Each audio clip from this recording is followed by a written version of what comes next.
성교적 삶을 살아가는 주님의 교회 성도님들을 환영합니다. 오늘도 하나님의 말씀과 함께 은혜로운 하루 되십시오. 안녕하세요, 성도 여러분. 3월 5일 수요일 말씀 묵상 시작하겠습니다. 오늘 함께 나눌 말씀은 요한복음 18장 25절부터 27절까지의 말씀입니다. John chapter 18 verse 25 to 27 함께 읽겠습니다. 시몬 베드로가 서서 불을 쬐더니 사람들이 묻되 너도 그 제자 중 하나가 아니냐? 베드로가 부인하여 이르되 나는 아니라 하니 대제사장의 종 하나는 베드로에게 귀를 잘린 사람의 친척이라 이르되 네가 그 사람과 함께 동산에 있는 것을 내가 보지 아니하였느냐? 이에 베드로가 또 부인하니 곧 닭이 울더라. 아멘. 어제 본문에서 예수님이 체포를 당하시고 결박되어서 그의 대제사장 가야바의 장인 되는 안나스의 집으로 끌려갔습니다. 오늘 본문은 15절부터 시작되는데요. 15절에 보니까 시몬 베드로와 또 다른 제자 한 사람이 예수님을 따라 안나스의 집들까지 들어갔습니다.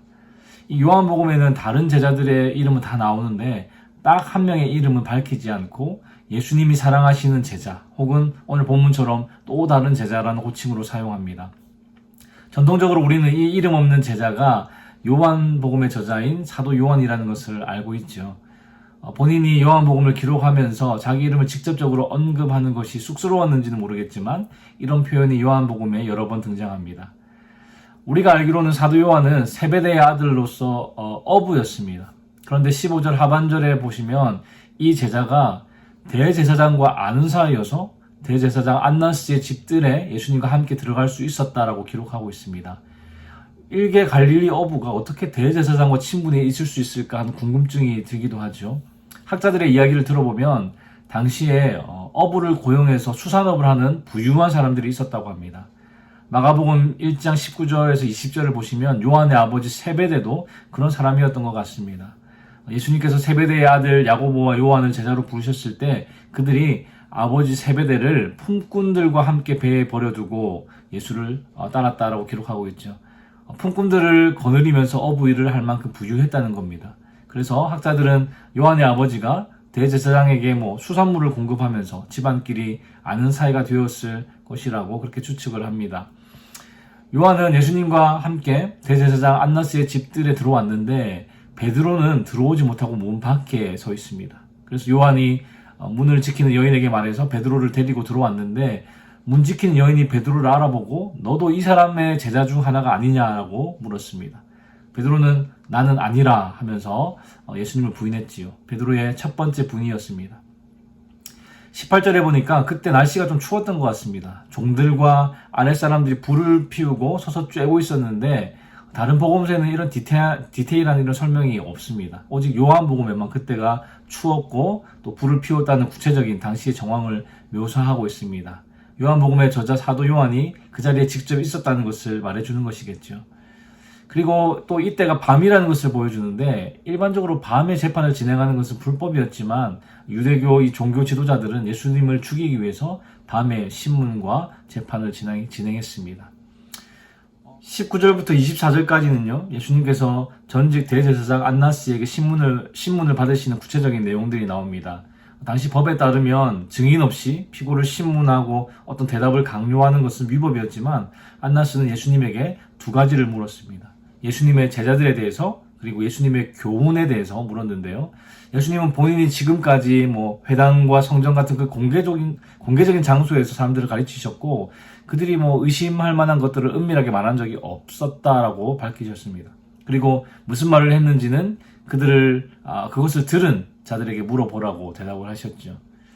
예수님을 신문하는 그 현장에서 예수님이 신문을 당하는 것이 아니라 오히려 모든 상황을 말씀으로 장악하고 계신 듯한 모습을 보여주고 있습니다. 그것이 못마땅했던지 아랫사람 하나가 예수님께 폭력을 가했습니다. 예수님은 자신의 말이 잘못된 것이 없고 게다가 지금 아무런 판결이 내려지지 않은 상태에서 자신을 치는 것은 옳지 않다라고 말씀하셨습니다.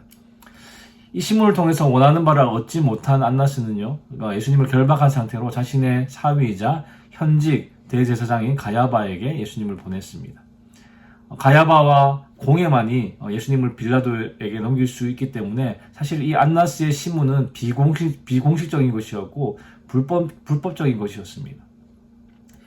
오늘 본문은 다시 베드로에게 초점을 맞추는데요. 함께 서서 불을 쬐던 사람들이 베드로에게 예수님의 제자 중 하나가 아니냐고 다시 물었고, 베드로는 또다시 나는 아니다라고 대답하며 예수님을 두 번째 부인했습니다.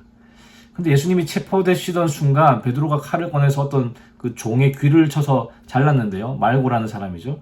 그 종의 친척도 그곳에 함께 있었고 칼을 휘두르던 베드로의 얼굴을 보았던 것이죠. 그래서 그 사람은 베드로가 예수님의 제자 중 하나라는 것을 확실하게 증명할 수 있었습니다. 베드로는 그 순간에도 자신이 예수님의 제자가 아니라고 부인했습니다. 그렇게 예수님을 3번 부인했을 때 예수님의 말씀대로 닭 우는 소리가 들렸습니다. 여러분, 우리는 성경 속의 인물을 쉽게 정죄하고 비판하는 경향이 있습니다. 저도 베드로가 예수님을 3번씩이나 부인한 사건을 읽으면서 그렇게 예수님을 3번이나 부인할 거였으면 차라리 내가 주를 위하여 목숨을 버리겠나이다라는 말을 하지 말던가, 그런 말을 했다면 확실히 예수님의 제자인 것을 사람들 앞에서 용기 있게 밝히던가, 왜 예수님의 수제자가 이런 믿음 없고 연약한 모습을 보였을까 하는 생각을 종종 했었습니다. 제자들이 배를 타고 갈릴리 호수를 건너는 그 과정에서 거대한 폭풍을 만났을 때도 마찬가지죠. 예수님이 폭풍 한가운데서 물 위로 걸어오시는 것을 보고 베드로가 뭐라고 했습니까? 주여, 만일 주님이시거든 나를 명하여 물 위로 오라 하소서. 베드로가 배에서 내려 물 위로 걸어서 예수님께로 나아갔습니다. 그런데 바람을 보고 무서워서 물에 빠졌죠. 그것을 보고 우리는 물 위로 잘 걸어가다가 바람은 왜 보고 또 발밑은 왜 보니? 그냥 예수님만 보고 계속 걸어가면 되는데 으이구 하면서 베드로의 믿음 없음을 너무나도 쉽게 비판합니다. 그러나 우리는 물에 빠진 베드로를 비판하기 전에 바람 불고 파도치는 그 무서운 바다에 한 번쯤 가볼 필요가 있습니다. 체포되신 예수님을 부인한 베드로를 비판하기에 앞서서 당시 살벌했던 그 분위기를 우리 마음속에 먼저 그려보아야 한다는 것이죠. 제가 군에서 자대 배치를 받고 처음으로 야간 경계 근무에 들어갔던 날을 아직도 기억합니다. 깜깜한 밤에 선임병과 후임병 둘이서 초소 안에 들어가서 서너 시간을 함께 근무를 이렇게 서야 되는데 얼마나 심심하겠습니까? 선임병이 저에게 여러 가지 질문들을 했습니다. 고향이 어디냐부터 시작해서 대학은 어디 다니다 왔냐, 여동생은 있냐, 부모님은 뭐 하시냐, 이런 질문들을 하다가 제가 크리스천이라는 것을 그 선임에게 이야기하게 되었습니다. 그분은 전혀 교회를 다니는 분은 아니었고요. 불신자였는데 평소에 기독교를 좀 싫어했던 것 같습니다. 그러더니 저에게 이런 난감한 질문을 하나 던졌습니다. 예수님하고 어머니하고 너희 어머니랑 예수님이랑 물에 빠지면 누구를 먼저 구할 거냐라는 질문이었습니다. 정말 간단한 질문이죠. 그래서 제가 이렇게 대답했습니다. 예수님은 신이시기 때문에 물에 빠져도 죽지 않으십니다. 나올 수 있습니다. 라고 대답을 했습니다. 그런데 이제 그런 가능성을 다 배제하고 둘 다 수영을 못한다고 했을 때 누구를 먼저 구하겠냐고 다시 물었습니다. 의도가 뻔히 보이죠. 예수와 또 어머니 중에 너한테 누가 더 중요하냐라는 질문이었습니다. 제가 무슨 대답을 하든지 욕먹게 되는 함정이었기 때문에 조금 고민을 하다가 고민을 조금 했습니다. 그런데 사실 그때 제가 하나님을 인격적으로 만나기 전이었기 때문에 사실 믿음도 없었고 교회만 다니던 시절이었는데 제가 왜 그랬는지 예수님을 먼저 구하겠습니다라고 대답을 했습니다. 그래서 권사님이신 어머니가 나의 이런 선택을 이해해 주시겠지 하면서 예수님을 선택했던 것이죠. 그때부터 고난이 시작되었습니다. 자기를 낳아주시고 길러주신 어머니를 배신하고 예수를 선택했다고 하면서 저를 불효자 취급하면서 온갖 욕을 막 퍼부었습니다. 그리고 그 다음날 아침에 중대의 그 최고참 선임에게 이 이야기를 가서 하더라고요. 그날 아침에 최고참 선임병이 소주를 마시고 술에 취해서 아침 취침을 위해서 누워있던 제 몸 위로 올라탔습니다. 그리고 무릎으로 제 양팔을 못 움직이게 이렇게 탁 누르고 위에서 쳐다보면서 네가 어머니 대신에 예수를 구한다고 했냐? 라고 묻는 겁니다. 그렇다고 대답을 했더니 천하의 불효자라고 하면서 온갖 욕설을 퍼붓고 저를 구타하기 시작했습니다. 몸은 제 위에 이렇게 앉았으니까 몸은 움직일 수 없고 또 무릎으로 제 손을 꽉 묶고 있어서 아무런 반항도 못하고 그냥 맞을 수밖에 없었습니다. 지금도 그 공포스러웠던 순간이 생각나는데요. 저를 구타하던 그 선임병은 이미 술에 취해서 사리분간도 못하고 주먹의 강도도 조절하지 못하는 그런 상태였습니다. 그래서 계속 이렇게 맞고만 있는데 그 상황이 얼마나 무섭던지 저도 모르게 제 입에서 어머니를 구하겠습니다. 어머니를 구하겠습니다. 라는 말이 튀어나왔습니다. 그런데 술 취하고 화가 난 사람에게 그런 말이 들리지 않았죠. 다른 손님이 막 이 소리를 듣고 들어와서 말리지 않았다면 아마 정말 큰 일이 일어났을지도 모르겠습니다. 이 상황이 다 종료되고 나서도 온몸이 떨릴 정도로 큰 충격을 받았던 그날이 지금도 생각이 납니다. 그런데 가끔 그때 일을 생각할 때마다 제가 살기 위해서 제 말을 바꿔서 어머니를 구하겠습니다라고 이렇게 말을 바꿨던 제 모습이 기억이 납니다. 그래서 저는 베드로가 예수님을 3번 부인했던 그 상황이 좀 더 와닿습니다. 물론 그 상황에서도 베드로가 용감하게 그래 내가 예수님의 제자다라고 했다면 예수님께서 그 믿음을 칭찬하셨을지도 모르겠습니다. 그러나 예수님은 베드로가 아직 그 정도의 믿음을 가지고 있지 않다는 것을 아셨죠. 그래서 베드로를 위해 기도하셨습니다. 사탄이 제자들을 밀가부르듯 하려고 요구했으나 예수님은 베드로의 믿음이 떨어지지 않도록 그를 위해 기도하셨습니다. 누가복음 22장 31절에서 34절 말씀인데요. 제가 한번 읽어드리겠습니다. 시몬아 시몬아 보라 사탄이 너희를 밀가부르듯 하려고 요구하였으나 그러나 내가 너를 위하여 내 믿음이 떨어지지 않기를 기도하였노니 너는 돌이킨 후에 내 형제를 굳게 하라. 그가 말하되 주여 내가 주와 함께 오게도 죽는 데에도 가기를 각오하였나이다. 이르시되 베드로야 내가 내게 말하노니 오늘 닭 울기 전에 네가 3번 나를 모른다고 부인하리라 하시니라. 저는 오늘 말씀을 통해서 예수님을 3번이나 부인하고 주님을 떠나버렸던 베드로가 어떻게 회복되어 예수님께 돌아올 수 있었는지에 대해 묵상하게 되었습니다. 누가복음의 말씀처럼 베드로가 예수님을 부인한 후에 다시 예수님께로 돌아올 수 있었던 것은 예수님의 기도 때문이었습니다. 예수님께서 베드로의 믿음을 위해 기도하셨기 때문에 그가 다시 믿음을 회복하고 주님께 돌아올 수 있었던 것이죠.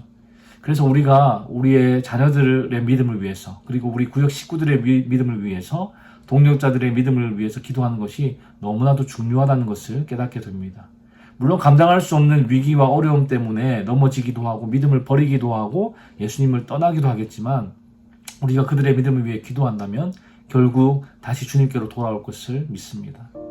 사랑하는 성도 여러분, 우리의 자녀들과 부모님들 그리고 우리의 주님의 교회 성도들의 믿음을 위해서 함께 기도합시다. 연약한 믿음을 가진 자들이 보인다면 그들을 정죄하고 비판하는 것이 아니라 그들의 상황을 이해해주고 그들의 믿음이 다시 회복되어서 주께 돌아오기를 기도해 줄 수 있으면 좋겠습니다. 오늘 하루도 그런 예수 그리스도의 마음을 품고 사는 저와 여러분 되시기를 주님의 이름으로 축원합니다. 기도하겠습니다. 하나님, 오늘도 말씀으로 우리에게 교훈 주시니 감사합니다. 예수님의 수제자로서 주님을 위해 목숨까지 바치겠다고 장담했던 베드로가 자기 목숨을 위해 예수님을 3번이나 부인했던 실패의 순간을 오늘 말씀을 통해 보았습니다. 주님, 우리의 믿음은 이렇게 연약합니다. 믿음이 좋아 보이다가도 위기의 순간 앞에서 주님을 부인하고 믿음을 버리는 것이 우리의 모습임을 고백합니다. 성령 하나님, 사탄이 우리를 밀가부르듯 하지 못하도록 우리의 믿음이 떨어지지 않도록 말할 수 없는 탄식으로 우리를 위해 간구하여 주시옵소서.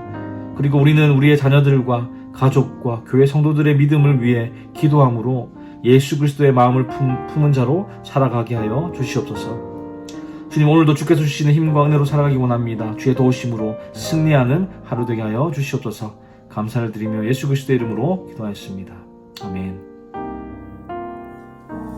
수요일 기도 제목으로 함께 기도하겠습니다. 교육부 및 청년 등 다음 세대 사역을 위해 기도하실 때에 영아부, 유아부, 초등부, 청소년부가 교회학교를 통해 복음을 만날 수 있도록 대학부, 청년부, EM 사역을 통하여서 우리 다음 세대가 신앙적 가치관을 확립하도록 기도해 주시기 바랍니다. 구역장님들과 새가족들을 위해 기도하실 때에 우리 구역장님들 한 분 한 분이 섬김을 통해서 각 개인이 은혜와 복을 누리도록 새가족들이 잘 정착하여 믿음의 뿌리를 견고하게 내리도록 기도해 주시기 바랍니다. 선교사님을 위해 기도하실 때에는 네팔의 윤성철 선교사님, 터키의 하상욱 선교사님, 일본의 문일배 선교사님, 페루의 윤애경 선교사님, 그들의 선교사역을 통하여서 많은 영혼들이 복음을 듣고 주께 돌아올 수 있도록 함께 기도해 주시기 바랍니다.